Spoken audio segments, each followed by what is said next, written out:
কে ভালোবাসতে হবে, নবীকে ভালোবাসলে আমার আল্লাহ পাক খুশি। বলেন না সুবহানাল্লাহ। আমার আল্লাহ পাক কি খুশি? কারণ হচ্ছে আমার নবীর উসিলা আমার আল্লাহ পাক সকল কিছু সৃষ্টি করেছেন। বলেন না সুবহানাল্লাহ।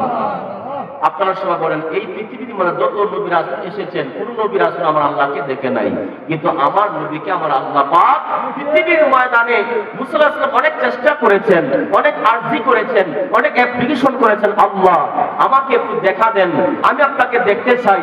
আমার আল্লাহ লাম তারানি, মুসা তুমি আমাকে কখনো দেখতে পারবে না। কারণ হচ্ছে তোমাকে আমি যে এবিলিটি দিয়ে, যে জিনিস দিয়ে তোমাকে আমি আল্লাহ পাক সৃষ্টি করেছি, এরকম গুণ নাই, এরকম তোমার পাওয়ার নাই যে পাওয়ারের মাধ্যমে তুমি আমাকে দেখতে পাইবা। বলেন না সুবহানাল্লাহ। কিন্তু আমার আল্লাহ পাক কি করেছেন, আমার আল্লাহ নবীকে দুনিয়া থেকে মেহমান বানাইয়া, সাত আসমান পাড়ি দিয়া, আরশ আজিম পাড়ি দিয়া, মাকামে নিয়া আমার নবীকে মেরাজ করাইয়া আমার আল্লাহ আমার নবীকে দেখছে, নবী আমার আল্লাহরে দেখছে। বলেন না সুবহানাল্লাহ।